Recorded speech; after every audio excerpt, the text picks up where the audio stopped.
So your contentions are the history of Christianity, how stuff came about, and so as far as like with Islam, because I like to talk to people where they are. Yeah, I don't want to like, come at you with stuff that you don't know or something like that, but just particularly your own conviction on why Islam is true to you.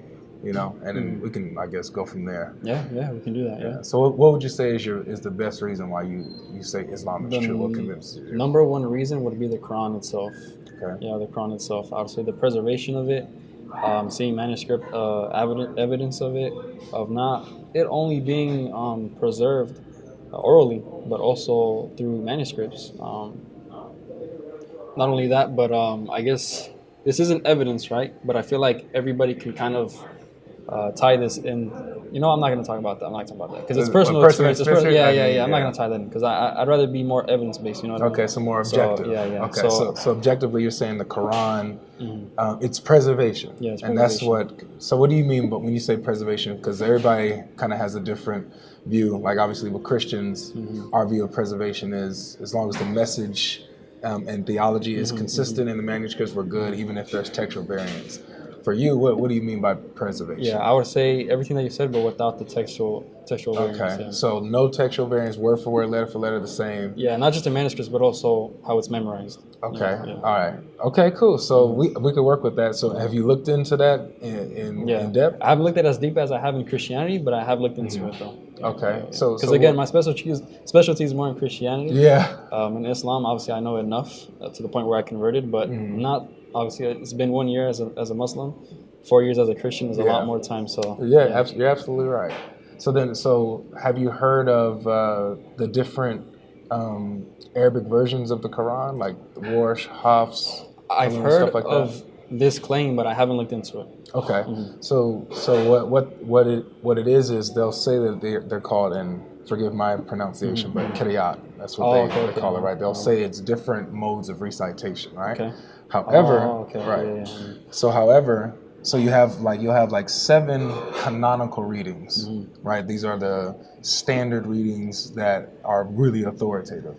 You have Hafs, Qanun, Warsh, Duri, Ibn Kathir, Kasai, and Al-Hamza, right? Now there's others, but these are like the main 7, okay?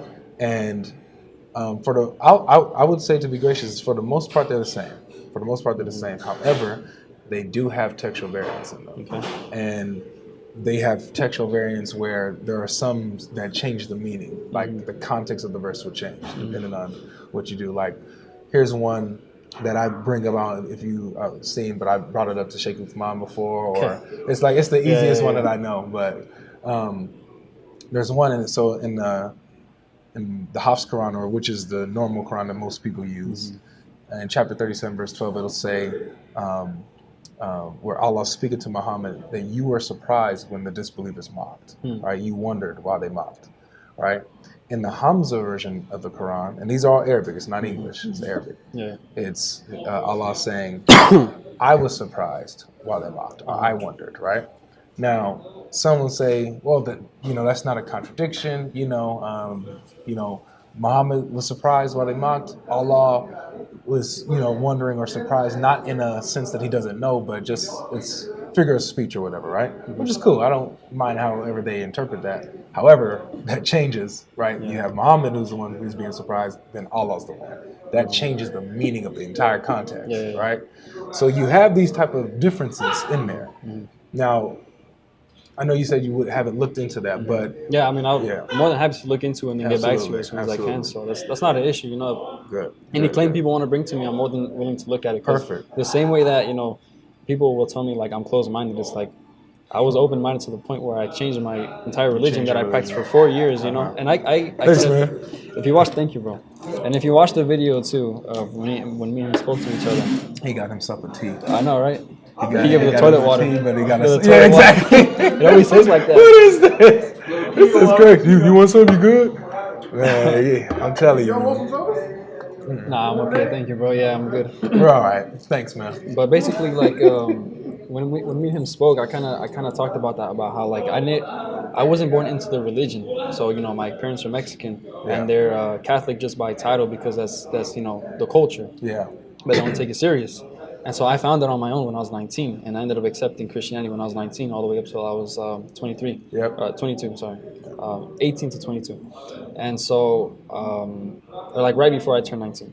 And so anyway, I'm more than happy to look into whatever you bring to me. Good. Yeah. Okay. I want to give you some sources, some references. Anything you want to give me. We'll use our phones and stuff like that. So, if you go on your phone, do you there's a website. It's called Sunnah.com. Oh, yeah, you familiar yeah, with that? yeah, Okay, of good, course, yeah. perfect. That's where I get all the hadiths from.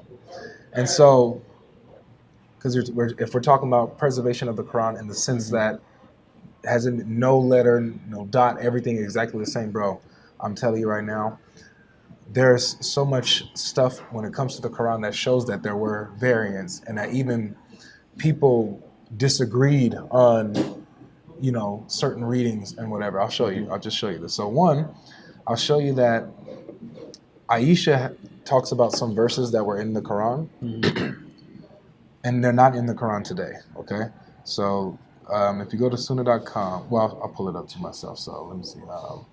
10 clear sucklings.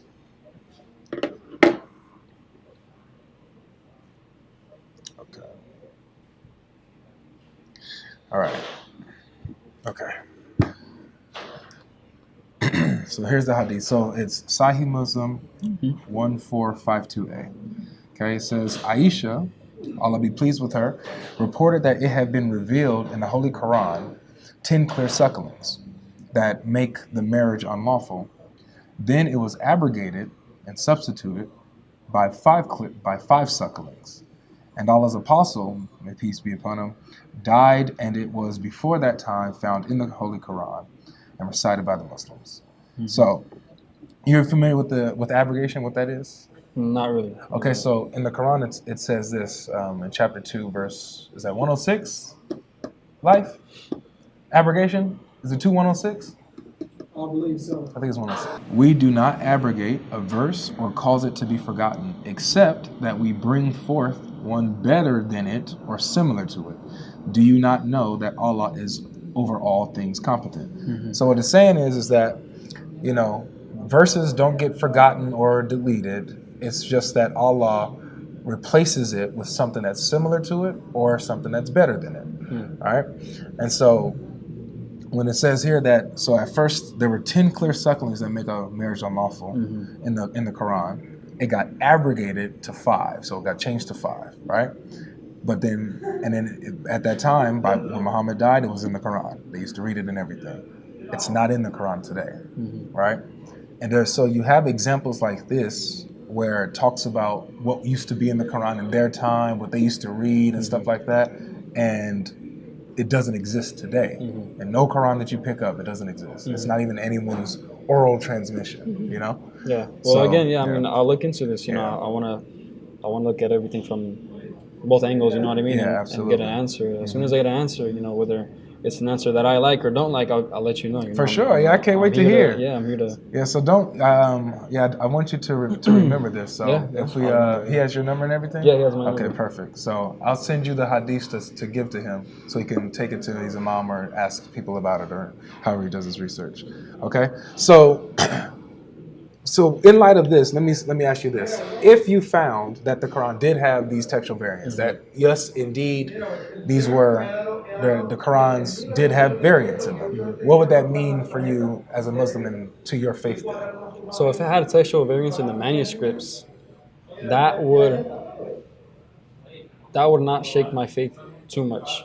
The reason why is because, again, the Quran was revealed as an oral tradition, right? Okay. So if it's revealed through an oral tradition and it's the same that it was 1,400 years ago today, then that's the preservation that we're talking about. If it's on a manuscript and there's, let's say, variations, then, well, again, that's a manuscript. What's the word? Like, that's a that's a Scrabble error, right? Yeah. Okay. So that doesn't really have any impact on the Quran. That, let's say, the Hafiz that recites the Quran in Saudi Arabia recites here in Vegas. There's no difference between it. Well, then where's All right. So all right. So now let me ask you this then: what if someone's oral tradition is different than someone else's? If you found that even in the oral tradition, how people are reciting the Quran and how they think it goes all the way back, that there's some differences there, what would that mean for you then? Well, I would go to what the majority of people are reciting. Are going with. Okay, got you. Okay, so even if there's variation in the oral recitation, whatever I guess the majority is, you'll lean towards that, and that doesn't really change your faith as a Muslim. You'll still believe in the Quran. Yeah. It doesn't really. Okay, It cool. wouldn't shake my faith much. All right, cool. Okay, so then I would say then after this that the preservation of the Quran, as you first heard it, I don't think is, I guess the rock of your faith in Islam. Because if it wasn't preserved as you previously thought it was, you still believe in it. Well, no. It's not that it's not preserved correctly. It's the fact that kind of like I just said right now. Let's say a whole group of let's say this different sect of Islam came and they said this is how we recite the Quran, and it's different from, let's say, how the rest of the world recites it. Well, then obviously majority consensus and kind of common sense would say, okay, well, for, let's say, the past 1400 years, the 85% of people have been reciting it this way for a reason, and this 50% that just came and saying that they do it a different way, that kind of just proves who has truly been preserving their text. Oh, you're good. That kind of reveals who's truly preserving the text and who isn't, who's fabricating it. But how do you know that majority is doing it correctly? Well, because they're all reciting it the same way. Okay, so let me show you. Do you know who Ibn Masud is? No. Okay, so Ibn Masud, he's one of the companions of Muhammad, and so here's something that's special about him. Muhammad, when he said you need to learn the Quran, learn it from these 4 people. I think I know what you're talking about. Yeah, I've heard that one before. Right. Yeah. Good. So Ibn Masud was one of them. If I'm not mistaken, Umar bin Khattab was another. If I'm not mistaken, I'll have to double check though. But Ibn Masud, he was one of those special people that Muhammad said, hey, this guy, he learned the Quran from him, right? Okay, so there's, do you have a Quran on your phone? Yeah. Okay, go to chapter 92, verse 3. Chapter 92.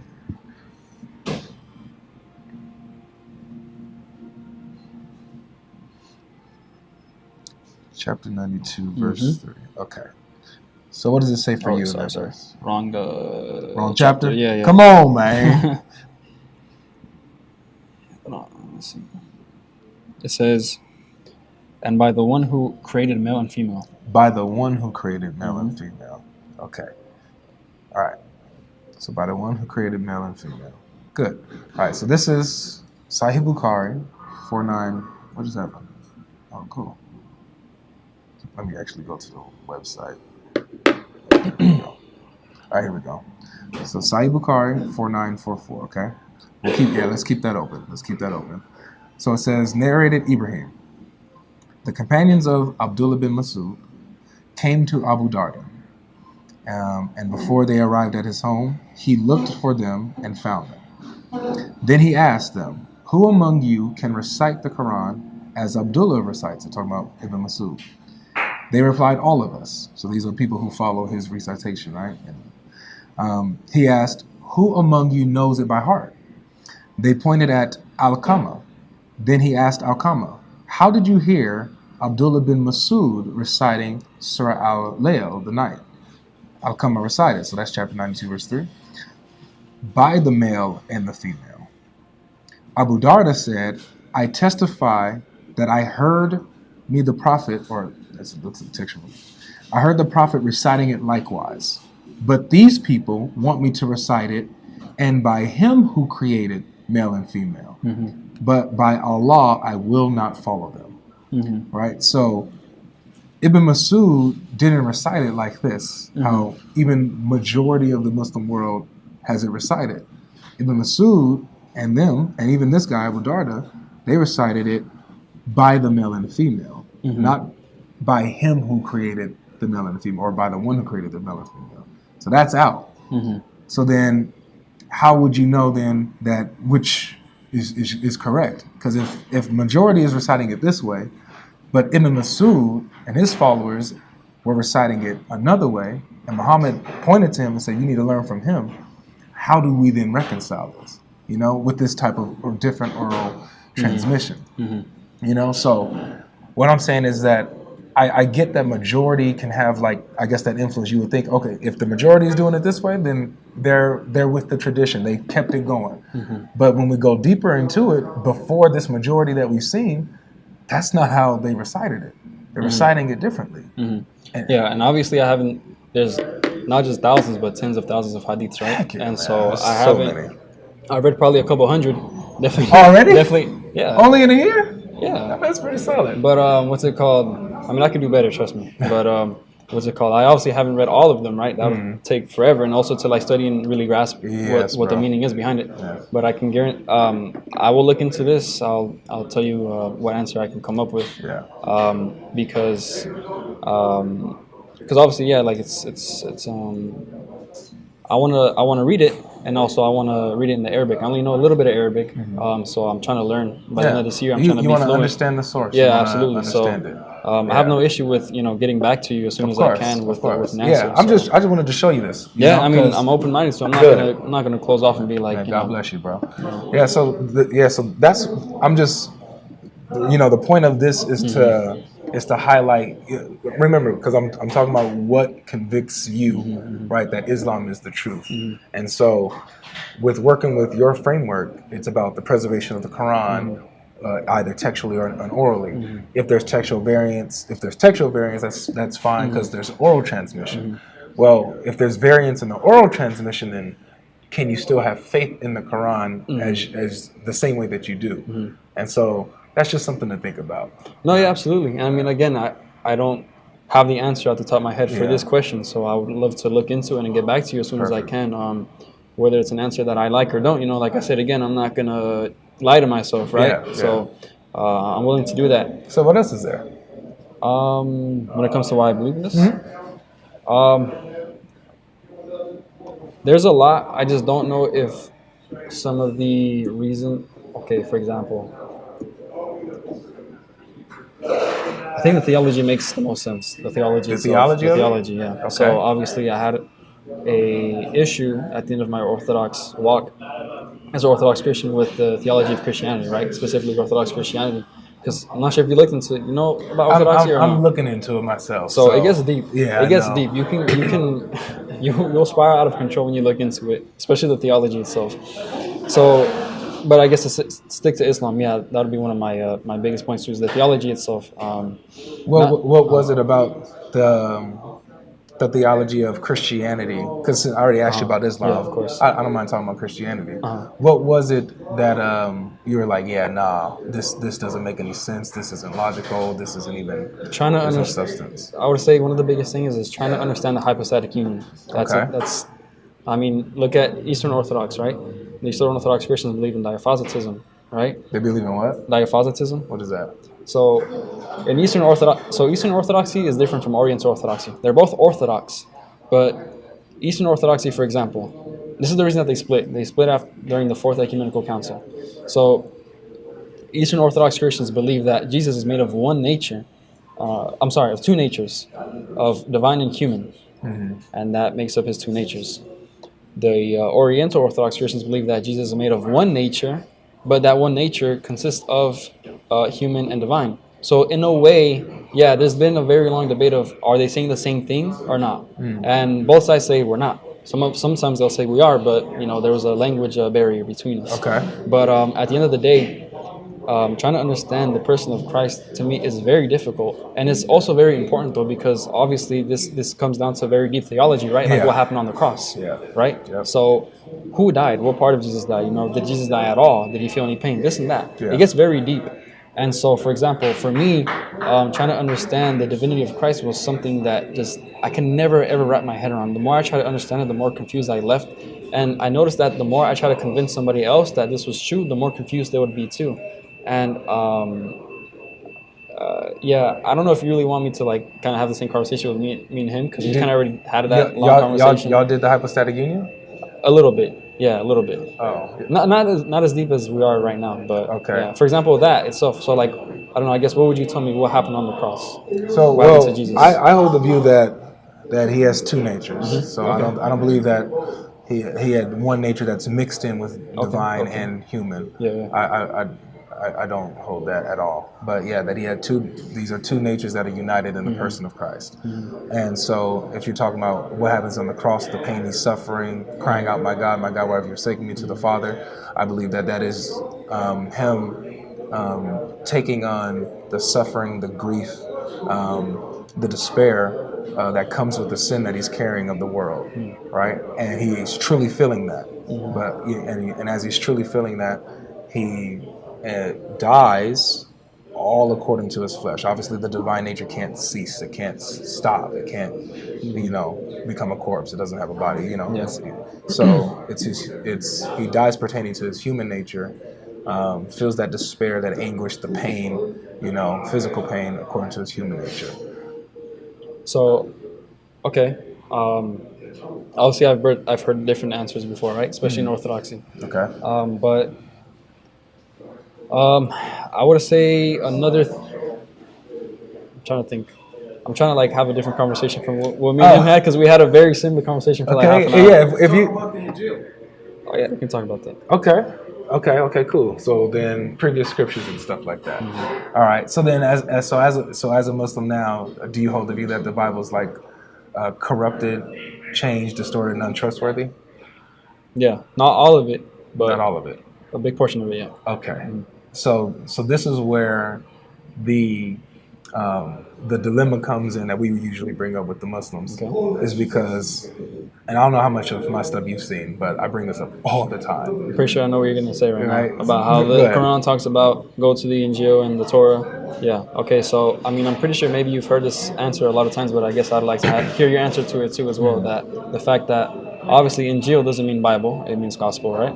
On top of that, the same way that we believe that the oral tradition was revealed to the Prophet Muhammad, peace be upon him, is the same way that we believe that the Injil was revealed to the Prophet Jesus through an oral transmission, not a book. Like a book didn't come down from heaven, or he didn't write anything down, and he claimed this is the Injil. We believe that the Injil and the Torah was revealed to the prophets through an oral tradition. They spread the Injil, they spread the Torah, but it's not written down anywhere for us to look at and say, okay, this is that. This is.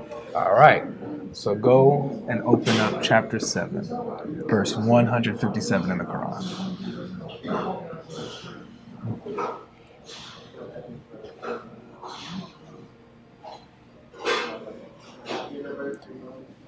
Chapter 7, we getting the verse. Chapter 7, verse 157, man.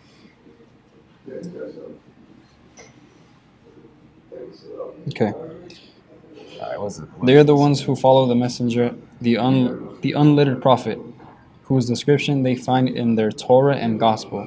He commands them to do good and forbids them from evil, permits for them what is unlawful, and forbids to them what is impure, and relieves them from their burdens and on the shackles that bound them. Only those. We got the same map. Yeah. Is this the right? Is the one that you want to read? That's the right verse. Yep. Only those who believe in Him, honor and support Him, and follow the light sent down to Him will be successful.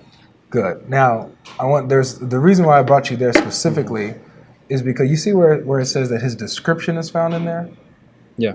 Well, the word actually in the Arabic is maktubin, which means written. And so let me just show you that really quick so that you can see what I'm saying. Let's go to, I'm gonna go to the lexicon and show you what I'm talking about. Corpus Quran. Come on, man. All right. Word for word. All right. I like this one because it breaks down the Arabic word for word. I love it. All right. So chapter 7, verse 157. All right. Okay. So see how it breaks it down word for word? When we get to the word maktubin, it's written. Yeah. All right. I have no problem with description as long as they understand that it's written in there. His description is written in there in jail. So I don't know if you ever heard like the saying like it's written, it's already written. Like let's say your destiny is written, this and that. You know what I mean? Muslims say that a lot, and so when we say that, we don't believe that it's literally written on a piece of paper. We believe that it's the creed. You know what I mean? No, but they do because it says that they have it with them. So whatever they have it written with them. Okay, so even then though, like if you have something with you, let's say it doesn't have to be something physical. But it is if it's written. Again, but we have that what's the word? When Muslims say things like, let's say my destiny is already written. Mm-hmm. Well, okay, I have my destiny with me, but my destiny is not like a book in my hand. Your destiny is not with you. Your destiny is just something that's decreed. It's not something you possess. But you can say that destiny is like within me because every person has their own destiny. Everyone has their own, let's say, plan, right? But if you say like, oh, I have my plan with me that's already written, well, it's not like an actual journal or a planner that's written physically in my hand. It's something that's already declared, something that's with me, not physically, but is already prepared for me. I hear what you're saying, but that's not how the Quran describes any of this or anybody puts this in this perspective. When it says here that they have the Torah and the Gospel with them, these are books that they have in the 7th century, and it says that they're written, that Muhammad's description is written in their books that's with them. So like there's nothing wrong with saying, like, for example, what you said, that these were oral revelations, right? And that was passed down, but eventually they got written down. They were in book form, and so I mean everybody that I've seen understood it that way. I mean that's fine. I mean I asked, like, let's say my imam to see if he holds this view as well, if he agrees that like most people hold the view, and to see what both sides have to say. You know what I mean? I'm more than happy to get back on you on that. In my opinion, though, like just on all honesty, I don't really see it too much of an issue. But again, I'll get back to you. I have no issue with that. So let me show you why. Okay. So with the Torah and the Injil being written, and the Jews and the Christians, they have it, and Muhammad's pointing back to us saying, "Hey, I'm in your scriptures. I'm written in there." Right. This would show that the Torah and the Gospel, even from the Quran's point of view, that they have presently is true and is not corrupted or distorted. It's true enough for them to go into it and see that Muhammad's a true prophet. You get what I'm saying? Yeah. I've heard this before. It's just, I guess my like two things is that I still have the issue of like believing that this is really what it means, and that's how it's been believed to be interpreted. Yeah, let's pull up some tafsir. Let's see what we get. So if we go to QuranX.com, see some commentaries we can get on this. 157. Have you heard of Ibn Kathir yet? Yeah. Okay, good. We'll check him out. Let's see what he says. All right. Let's go to tafsirs here. All right. Let's see. All right, so we'll look at a few. So here's Jalalain, and these are the two Jalals. Those who follow the messenger, the uninstructed prophet Muhammad, whom they will find inscribed in their Torah and Gospel, in name and description, and joining them to decency and forbidding them indecency, and so on and so forth. So, all right, so from Jalalain's point, he's physically inscribed in there. All right, they have the Torah and the Gospel. It's written down. Let's see. Does Kashani say anything? Let's see. I honestly don't know who this guy is. So I don't know that. All right, let's see here.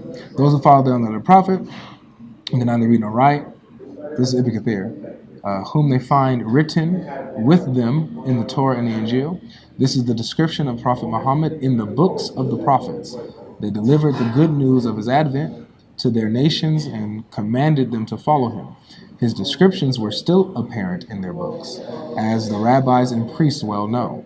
Imam Ahmed recorded that Abu Sakr something said that a Bedouin man said to him, I brought a milk producing camel to Al-Medina during the life of Allah's Messenger after I sold it. Let's see if this is relevant.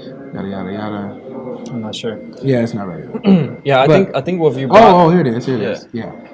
So I passed by him while he was walking between Abu Bakr and Umar, and I followed them until they went by a Jewish man who was reading from an open copy of the Torah. He was mourning a son of... All right, so anyway, giving the hadith and story of how they had an actual physical copy. Yeah, I think that's fair. Again, like I said, I still want to just look at it from different angles to see... Because, like, obviously, I'm not going to deny the fact that two tafsirs say that there was something inscribed, right? Yeah.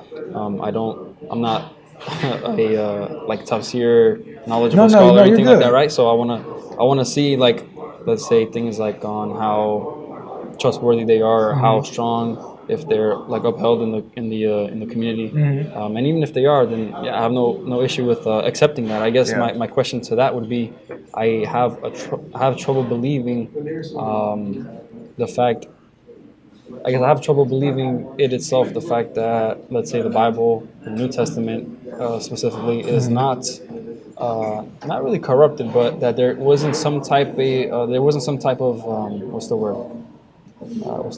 Is it distortion? Is it like when people are trying to like a new narrative, like a different narrative? Because I don't know if you watch a lot of Alex O'Connor and stuff like that, or like Jordan Peterson. Sometimes. So I'll listen to like Bart Ehrman, Alex O'Connor, and I'll read sometimes their articles about these topics. Basically, for example, if you look at the New Testament, if you look at the four Gospels, right? Yeah. What they notice is that the Gospel of John is actually obviously the oldest Gospel to be written. And or you mean the latest, right? The latest, exactly, yeah. And so there's a reason why we only see, let's say, Jesus making these big claims. They argue that John's gospel develops more of a divine Christ, exactly, as opposed to the earlier gospels. So I would argue against that. Okay. I would argue that actually, like for example, if they say, these liberal scholars, they'll say that Mark's gospel is early, right? And so they'll say that you don't really see divine claims of Jesus in Mark. That's not true at all. Okay. This is how Mark starts off. So before we even get into that, I guess I'm trying to make my point a little more clear. Is the fact that even Alex O'Connor admits this. He admits that the Gospels and the Gospel authors are portraying Jesus to be someone divine. But does Jesus himself claim to be divine? 100%. Okay. I guess I would like to know that you're... Well, yeah, I'd like to see that. Yeah, of course. Okay. So I'll just use Mark. We won't use John. I'll use Mark. That's fine. Okay. So Jesus himself claiming that he's divine, right? Okay. Now, we got examples like, for example, we know some attributes of God. He's eternal, all-knowing. He's the one who forgives sins. He created the Sabbath, right? He rules the Sabbath day, stuff like that. Okay. So this is where, let's see what Jesus makes a claim of. Go Mark chapter 2. So this is where Jesus heals the paralytic man, right? And they drop him from the roof. Yeah. So we'll start at verse 4. And when they could not get near him because of the crowd, they removed the roof above him. And when they had made an opening, they let down the bed on which the paralytic lay. And when Jesus saw their faith, he said to the paralytic, "Son, your sins are forgiven." Now some of the scribes sitting there questioned in their hearts, "Why does this man speak like that? He is blaspheming. Who can forgive sins but God alone?" And immediately Jesus, perceiving in his spirit that they thus questioned within themselves, said to them, now let's talk about two things. One, he's forgiven sins. And then two, he also knows their hearts, what they're thinking. This isn't a mere creature. Now, this isn't somebody who thinks that they're just a good prophet. Because even in the Bible, it says that it's only God that knows the hearts of man. No one reads the hearts of men except God alone. So I guess just to touch up on those two already, I guess how do you feel, I guess, when Jesus gives authority to the apostles to forgive sins as well? It's showing. This will show that he's his divine nature. Why is that? Because how is he able to give authority to forgive sins? He was given authority by God the Father. It doesn't say that though. So where does he get the authority from? He has it. Was that what he says? Yeah. So within his nature, yeah, he says that the Son of Man has authority to forgive sins. Does he say that himself? Yeah. Look, where's it at? Here it is. Why do you question these things in your hearts? Which is easier to say to the paralytic, your sins are forgiven, or to say, rise, take up your bed and walk? But that you may know that the Son of Man has authority on earth to forgive sins. He said to the paralytic, I say to you, rise, pick up your bed and go home. Yeah, so this verse, I remember this one. Let me see. Yeah, so I think it was Alex O'Connor as well who gave commentary about this one, where he says something that kind of interested me, where he says, which is easier to say to the paralytic? And obviously he says, it's kind of common sense. You're paralyzed. You're not going to just get up and walk. So what's easier to say? That your sins are forgiven. Again, I don't really see the attribute to that. Forgiving sins. Well, again, if we believe that, well, yeah.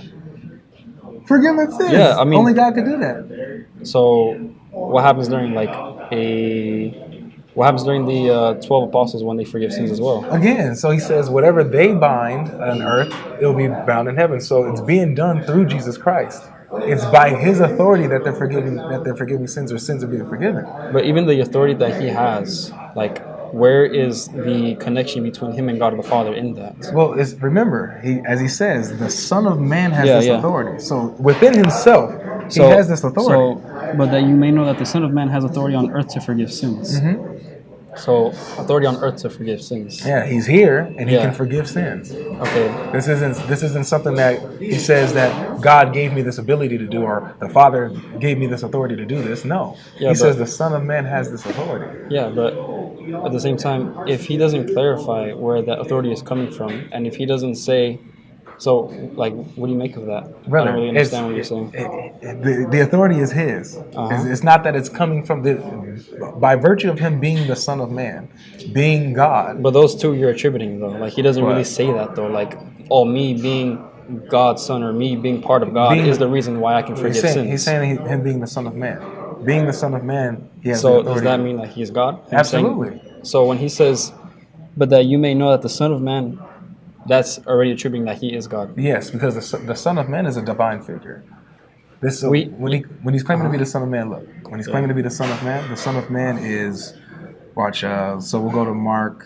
Let's go to 14, like at his crucifixion, and then I'll show you why this is important to him being the Son of Man. Okay. Yeah, we'll see. It's blasphemy to even say this. Yeah. All right. So look. All right. But he remained silent and made no answer. Again, the high priest asked him, are you the Christ, the Son of the Blessed? Right? And Jesus said, I am. And you will see the Son of Man seated at the right hand of power and coming with the clouds of heaven. And the high priest tore his garments and said, what further witnesses do we need? You have heard this blasphemy. What is your decision? Now, let me show you. Yeah. They're not wrong that claim is blasphemous if he's not telling the truth. Yeah. Right? Yeah. So because he's telling the truth, it's not blasphemous. But if he's not, he's a mere man, a mere prophet, making the claim to be the Son of Man, who is the Son of the Blessed, who sits at the right hand of the Father on high and rides the clouds. These are divine claims of Yahweh in the Old Testament. That's why they rip their robes, because it's blasphemy. He's claiming to be God. Yeah, and then can we keep reading? If you want. Torah's code. Yeah. What is your decision? And they all condemned him as deserving death. And some began to spit on him and to cover his face and to strike him, saying to him, prophesy. And the guards received him with blows. And so when he says these things, right, like that he's seated at the right hand of the Father, right? Again, it's blasphemy, of course, because in the Jewish tradition, there's obviously like no comparison in, let's say, like a mere man to God, right? Even, let's say, being seated at the right hand of him, even if he's just a mere man, not even claiming to be God, then saying something like, I'm going to be seated and you're going to see me sit at the right right side of the Father, that's already like enough for somebody to get killed. Absolutely. But exactly, that's pretty much all he's saying, though. He's not saying. But that's a claim to divinity, isn't it? If he's claiming to sit at the right hand of the Father, so the Father has his throne, and Jesus has a throne right next to him. Well, you're assuming that somehow makes him divine, though. Well, he's not claiming that himself, though. He's not what is going on here? What do you mean? I mean, you're saying like. How is it? What is blasphemy? Blasphemy it can be so many different things. Yeah, but what is it? What is it? What comes to your mind when the term blasphemy is used? What comes to your mind? Honestly, in the Christian context, it's two things. One, it's pretty clear that, like, let's say you're misusing like a theological view of God. And then two, also, I don't even know, because when the verse, for example, that comes in and it says the blasphemy against the Holy Spirit will not be forgiven. I mean, you have 1,000 different answers of what that even means. You know what I mean? So blasphemy is very tricky in the Christian context. Yes, and that's a good point. In that context, ascribing devilish and satanic work to the Holy Spirit, that's blasphemy of the Holy Spirit. That's your answer? Yeah, that's the context there. Okay. There's nuance to it. I'm not saying that as a way to like try to like diminish your answer. I'm just saying because there's answers all over the place, right? That's true. You have different interpretations in there. Because the Bible doesn't make it clear. I'm not saying that as an attack. I'm just saying like the Bible doesn't make it clear, and so it's a very confusing text. So would you agree that according to the Bible, claiming to be God as a creature is blasphemous? Yeah. Okay. It would be, yeah. So if you're claiming that you are equal with God or on His level in any way, that's blasphemous. Right? That would be blasphemous, yeah. Right. And when you do that, these will be divine claims. If you claim to sit next to God, rule next to God, sit on a throne next to God, and receive the same worship and honor or whatever, I would say that's blasphemy, because obviously you're putting yourself at, let's say, I mean, just saying that you sit next to God Himself and you're at His right side of the throne, that's already blasphemous itself. But again, I don't see the link between. Aren't those claims of divinity? No, I don't see that at all. Okay. All right. So. If he doesn't say it, then I'm not going to believe it. So for you, it's, hey guys, I'm divine. He has to say it in those words in order for you to say that he's claiming to be divine. He has to at least say that, or say something that's extremely clear to him being God. I mean, I've seen like. That's where I'm confused at, because if you're going to hold Jesus to these exact words. You have to say these words verbatim, or else you didn't make these claims. If I say, for example, I have students and I give them lessons, what did I claim to be? A teacher. Right. But I didn't clearly say, hey guys, I'm a teacher, or hey guys, I teach these classes. I think there's a huge difference between someone like a mere man claiming to be a teacher versus somebody claiming to be God, and on top of that making it extremely confusing for the reader to even understand who he even is. You know what I mean? Because there's a difference. We're going through this right now. Yeah. And I understand what you're trying to say, right? Like, I completely understand, and I agree the fact that, let's say anybody claiming to be seated at the right hand of God's throne is blasphemous. Why? But because anybody claiming to even be like next to God in heaven, sitting on the throne next to Him is So those are divine claims, aren't they? I don't see that as when you say divine claims, like, what do you mean? Like, are you saying these are statements that He's equal to Him? That He's on the in same His divinity. That He's. I don't see that. So then it's not blasphemy then. What's blasphemous about saying, hey guys, I'm going to sit on the throne and rule with the Father and God on high? How is that blasphemous? Because, I mean, I kind of just said that is the fact that even claiming, like, okay, first of all, we have to clarify something, that we cannot we cannot grasp the concept of God, right? Like, let's say at least the Father. Like, it's pretty much impossible to think and try to imagine who God the Father even is or looks like, right? It's kind of impossible. Do you agree or not? Sure. So for a man to say something like, I'm going to sit next to the creator of the entire universe, that nobody knows how this creator looks like, what exactly the creator even is when it comes to, like, let's say his nature and stuff like that. For somebody to say, I'm going to sit at the right side of him, yes, like, why? Like, who does that? Like, why would you do that? That's disrespectful. How? How's it disrespectful? Because God is sitting above His creation, and obviously, at least for us, right? We don't believe that His creation comes near Him. Exactly. So if a creature claims that he's going to sit above creation with God, is that not a divine claim? I don't think so, no. So then why is it disrespectful? I mean, I just try to explain it to you right now. See, it's you're saying that You're saying it without saying it. You're acknowledging that this is blasphemy, claiming to be above creation and be on the same level as God. These are divine claims, but you won't say that these are divine claims for some reason. I mean, I just don't really see the correlation, I guess. And even then, right, let's say even he is saying this, I guess this would be my next question, right? Like, this is a genuine question that I've always had, is that if Jesus really is God and he wants people to know that, he wants people to accept him, why did he make it almost like a puzzle to figure that out? He didn't. He didn't? No, again, he made it very clear when he claims to be the Son of Man who forgives sins. Yeah, that's the Son of Man. He doesn't say. Okay, let me just let me show you why again. And I guess I want to give you a couple examples after that of what I mean as well. Well, I'll show you why the Son of Man, claiming to be the Son of Man, is actually a divine claim. Okay. This is where Jesus, remember, he said, I'm going to sit at the right hand of the Father, riding on the clouds of heaven. That's me, right? And the priest tore his robes and called that blasphemy, that he's claiming to be the Son of Man. Yeah. All right, let me show you where this is actually coming from. Okay, so it's coming from the book of Daniel, chapter 7. And look. So we'll start here first, in verse 9. As I looked, thrones were placed. So there's multiple thrones that are placed. The Ancient of Days took his seat. So the Ancient of Days sits on one of those thrones, right? So there's a throne that's empty. Ancient of Days takes his seat. His clothing was white as snow, and the hair of his head like pure wool. His throne was fiery flames. Its wheels were burning fire.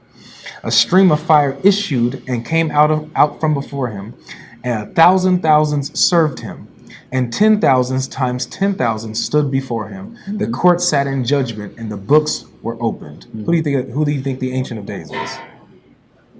I'm waiting for your answer, I guess. Okay, it'll be the Father. Okay. It'll be the Father. And we'll see this more clearly. So he takes his seat. Beasts are worshiping him and all this kind of stuff. All right. We get to verse 13. I saw in the night visions, and behold, with the clouds of heaven, there came one like a son of man. And he came to the Ancient of Days and was presented before him. And to him was given dominion and glory and a kingdom, that all peoples, nations, and languages should serve him. His dominion is an everlasting dominion, which shall not pass away, and his kingdom one that shall not be destroyed. Okay. That's who Jesus is saying he is, the Son of Man. Okay. The one who rules forever with the Father, with the Ancient of Days. Can I say that again, the rules forever part? Yeah. His dominion is an everlasting dominion. So his dominion is everlasting. Okay. Yep. He has a glory and a kingdom. Okay. All peoples, everyone's going to be serving him. Okay. And that same service is the service that we saw with the Ancient of Days earlier. Ancient of Days. Whoops, what did I just do? Ancient of Days. What did I just do? A thousand thousands served him, right? And 10,000 stood before him, yada, yada, yada. Same thing is said about the Son of Man, that all peoples, nations, and languages should serve him. His dominion everlasting. Okay. Kingdom, one that won't pass away or be destroyed. This is who Jesus is saying he is. Okay. Right? And he says that he's the one that sits on the throne with the Father above the angels, everyone serving and worshiping them. This is who Jesus is saying. Well, yeah, because the service here, the type of service that's given here, the word is palak in the Aramaic. Okay. Palak is service that's given to God. Yeah, okay, so I guess there's a couple things for that. So one, when you just read that passage, let's say even if I grant this to you, right, that this is Jesus who's claiming to, let's say, fulfill this verse, right, these verses that you showed me. I guess I'm trying to see where the divinity between that is, because again, well, yeah, I'm serious, because if you're going to tell me that... What? Yes. I mean, because the verses that you just gave me, I see it, dominion, and people are serving him, this and that. I mean, again, that itself, let's say, just the word alone, serving, I mean, doesn't mean worship in the context that you worship God, right? I mean, you can serve your manager, you can serve your friend. Who do all nations, peoples, languages, and tongues, who do they all serve? Do they serve a man or a creature, or do they all serve God? Well, actually, I mean, us as Muslims, we believe that we serve God, right?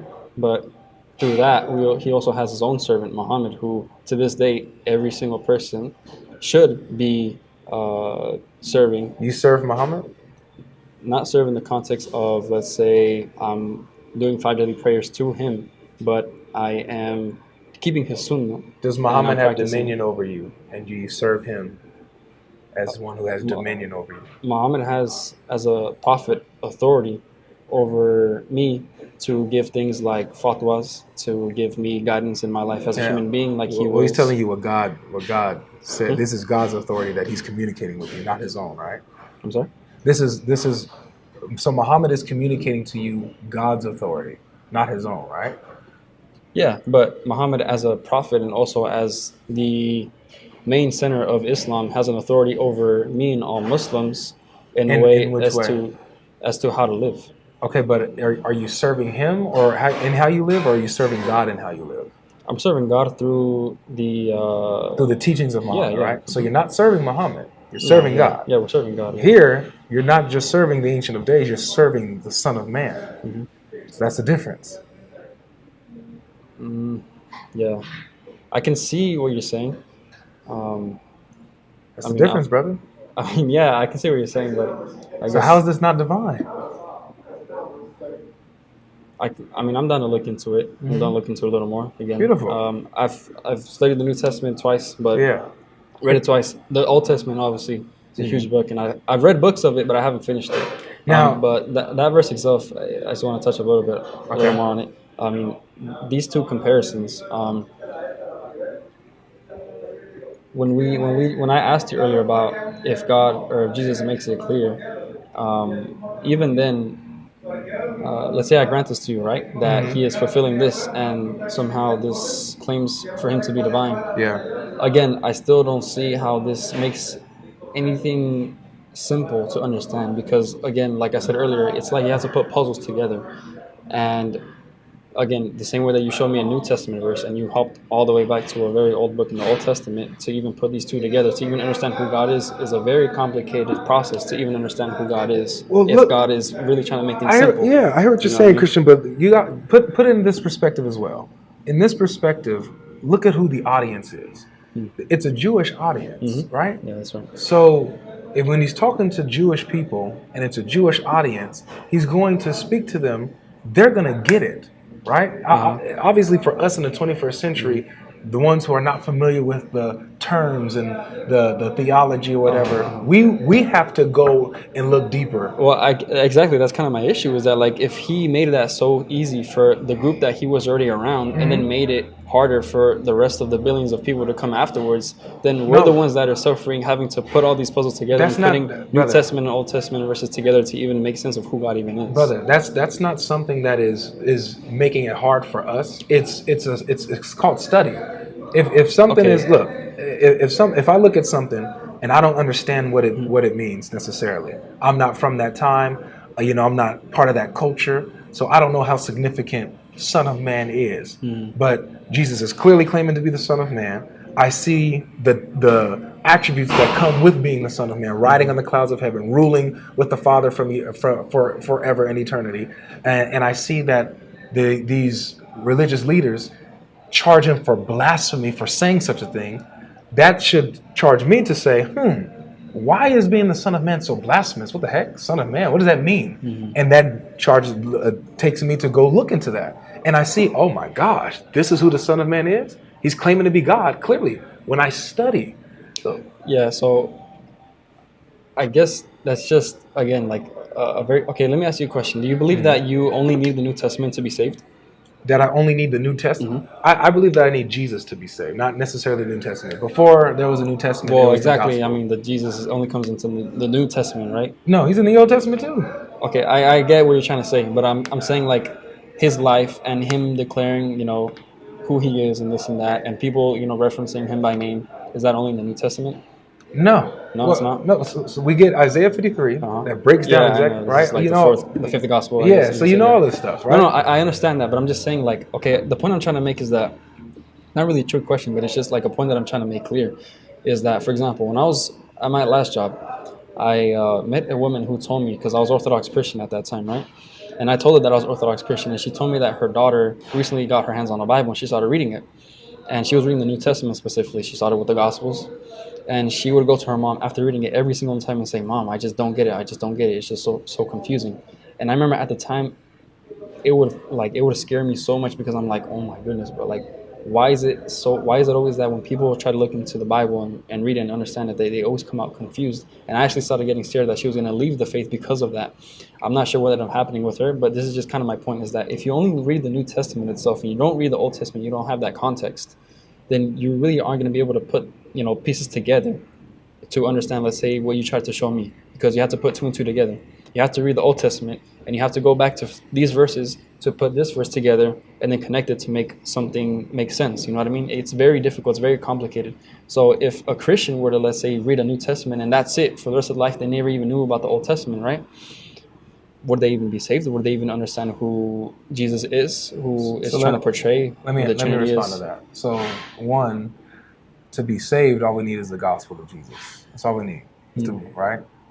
Believing in the gospel, who he is, and the revelation that he brought. Before there was a New Testament, there was just simply the gospel, right? And then obviously Old Testament scripture to go off of. So you don't need a New Testament to read it in order to be saved. I can be on my deathbed without ever having read the New Testament, have the gospel presented to me, and believe. Yeah. But hold on. But if I wanted to, I can just show you straight from the New Testament alone that Jesus is divine.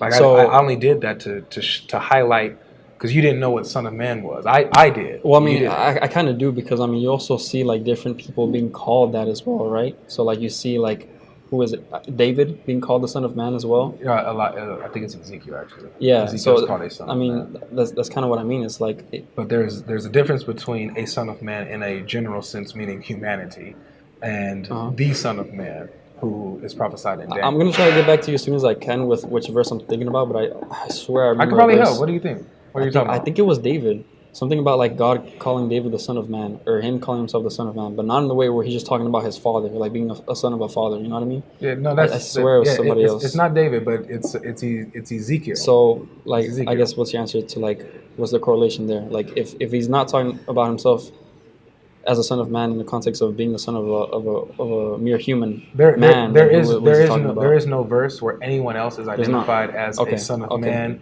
in the sense where it's not, just as human. Okay. When it comes to Jesus, he refers to himself as that Son of Man in Daniel 7, who rides the clouds of heaven, who sits at the right hand of the Majesty on high. Okay. As soon as I can, I'll get back to you on that. Mm-hmm. But also, I guess that's kind of the point that I was trying to make. I know you said you were trying to highlight that for me, but again, even if we didn't have the Old Testament and we didn't have any knowledge about it, because at the end of the day, Christians always say that really all you need is Jesus, right? Where does Jesus come in? At least, like, boldly and clarify things in the New Testament. So if we didn't even have the Old Testament right now, in a way, you wouldn't be able to puzzle these things together and prove what you're trying to prove. Because I mean, what's wrong? So I don't understand what the problem is. Because if I have the Old Testament, the Old Covenant that points to the fulfillment, which is Jesus in the New Testament, and I have both, I have the full picture. What's the problem? I guess that word itself, fulfillment. Like when he says that I came to not to abolish the law but to fulfill it. I mean, again, there's a pretty big distinguish between abolishing the law and fulfilling it. And when he comes in and he says that, and I don't see him doing things like not getting rid of the Old Testament laws that the Jews were practicing, but Christians doing that now. Where's the correlation between those two? I guess is my question. With what exactly? So, like, for example. So we're moving from Jesus claiming divinity? No, we can stay on that. For example, like I said, I'll get back to you on the whole Son of Man topic, because I forgot which one it was. I don't know if it was David or maybe Ezekiel, like you said, but I swear I remember somebody else being called the Son of Man. I remember Ezekiel was called the Son of Man. Okay, yeah. Again, just so we don't lose time, I'll look into it myself on my own time so I can understand the context of it and then get back to you as soon as I can. But okay, also for the divinity of Christ. These, I'm guessing you're going to quote other verses like when Jesus says, I am, right? No, I'll stay in Mark. Isn't that a Mark? That's in John. Is it? Huh? That's in John, where he says, before Abraham was, I am. Oh, that was only in John? Yeah, that's in John. Okay, I thought that was in Mark. Yeah. I want to show the verses about, because their argument, Alex O'Connor, Bart Ehrman, that this stuff developed. That in Mark's gospel, in the earlier gospels, you don't have Jesus making divine claims. Yeah. And that's what I'm contending against. Yeah, okay, yeah, I guess you worded it correctly. Because I guess, like, what I see and also what, like, Alex O'Connor and Berman, like, kind of admit is the fact that, like, they'll admit that the gospel authors are portraying this narrative that Jesus is divine, but, like, the dilemma is, does Jesus, himself. Affirm that, you know what I mean? Yeah. And I guess I don't really see, and sometimes I see that, right? I'll grant that. Sometimes I see that, and sometimes I see the opposite. And so that's the part where the dilemma comes in for me, because it's like, okay, let's say, what's another one? Like, if you can throw me another Jesus claiming to be divine. He says that he's the Lord of the Sabbath. The Lord of the Sabbath. Okay. So let's say that verse, right? And then I'll read the verse where he says, that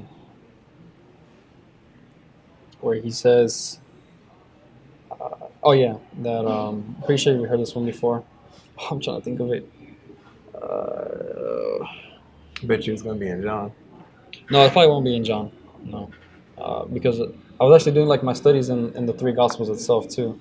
What's the name of it again? For like the four Gospels? The Synoptic Gospels. But not including John though. What happened? I'm waiting. I know. I'm trying to memorize the actual like quotation of it. Paraphrase it. I can probably help. When he says the hour is not known. Nobody knows the no one knows the hour, not the angels, not the Son, only the Father alone. Yeah. I guess that's kind of like, okay. Oh, I'm sorry. It was that one, and it was this one. Finally, it clicked. The one where he doesn't know if the tree is in season. But it doesn't say he doesn't know if the fig is in season. It doesn't? No. Okay. Can we pull it up just to refresh my mind? Sure. I'm not gonna try to make a claim that I'm getting wrong. Okay. Yeah. So it's basically, this is the verse. Let me try to get the verse exactly though. I'm not trying to just read off quotations. I think it's Mark or Matthew? Yeah, Mark. So 11? It's Mark 11, 12 to 14, I believe. Yeah. All right. So on the following day, when they came to Bethany, he was hungry, and seeing in the distance a fig tree in leaf. Now this is important, that the fig tree is in leaf. He went to see if he could find anything on it. When he came to it, he found nothing but leaves, for it was not the season for figs. And he said to it, "May no one ever eat fruit from you again." And his disciples heard it. Right? And they came to Jerusalem. He went into the temple, and that's when he cleared out the temple and all that kind of good stuff. All right. So, one is a detail that we need to know, that the fig tree was in leaf.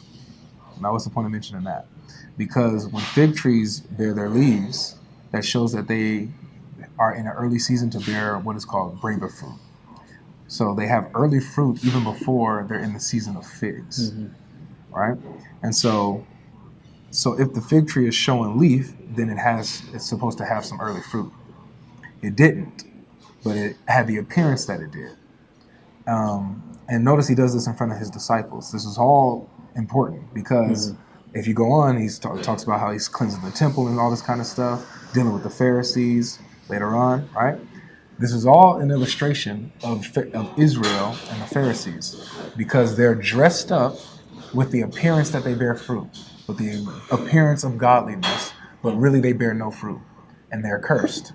And that's what the illustration of the fig tree is. Okay. So it's not that he didn't know, that it wasn't in season or stuff. Yeah, and the verse, obviously it doesn't say that he didn't know, right? I guess it's just like, it doesn't make sense for you to go up to a tree and hoping for something to be there, and then it's not there. You know what I mean? Yeah. Sorry, just give me 1 second. All right. Okay. So obviously I don't think, and I don't claim either that the verse is quoting it saying that he doesn't know, right? But I guess it's just, again, like, who goes up to approach a tree and curses it without having this like reaction to, it doesn't have something that I wanted. You know what I mean? Does it make sense in light of the entire context and the illustration? In a way, it does. In a way, I'll give that. In a way, it does. I still have like my iffy feeling about it, but I can see your point. Yeah. So yeah, it's just, again, I think that's kind of just like my main point, right? Is that I grant Christians the perspective of like, okay, like I see divine claims from Jesus, or I see divine claims from the authors of the Gospels, right? But then I can also see Christians when they say, well, no, like Jesus isn't claiming, or like, yeah, Christians that say, Jesus isn't claiming divinity, or no, There's you're no missing. such thing as a Christian who says that. Okay, well, If someone is saying that, they're not Christian. Bro. Well, yeah, by definition, they're not, right? Mm-hmm. But let's say followers of Christ who believe in the Bible, they're still not followers of Christ. Well, they can claim can make let's say people that claim that they follow Christ. People who read the Bible and they call themselves followers of Christ, at least, right? Because that's like the unorthodox definition. But I can see both sides. That's the point I'm trying to make. And I think even Alex O'Connor says that too, is that he grants both sides. He can see a side of Christians that say Jesus is claiming to be divine, and then the side where they don't see that, or at least they believe that, the Christians who are claiming these things about Jesus being divine are doing a stretch. Well, I think it's impossible to be honest with the text and say that Jesus is not claiming to be divine when you see stuff like what we just saw, like the Son of Man thing, or him claiming to exist before Abraham was, him claiming to be the one who gives eternal life, him claiming to be the one who judges on the day of judgment, who's the dead's going to rise at his voice. Claiming to be the first and the last, the Alpha and Omega. These are all things that Jesus says about himself, bro. It was a dope conversation, man, with my new friend Christian. I hope that you guys can see that we can have these conversations, man. We're sitting in a Carl's Jr., just kicking it, chilling, talking about our disagreements, getting clarification and stuff. As you guys can see, man, the dude is open-minded. He's listening. Giving his arguments as well, and like we're discussing it. So I hope that you guys can appreciate this, man. If you wanted to say something to this, go ahead, bro. That's pretty much it. The same thing, We had a good conversation. We'll probably have another one pretty soon. Heck yeah. God willing. So that's pretty much that. Yeah, we don't always have to be fighting each other. You know what I mean? Yeah, 100%. All right, y'all stay tuned on the next video, man.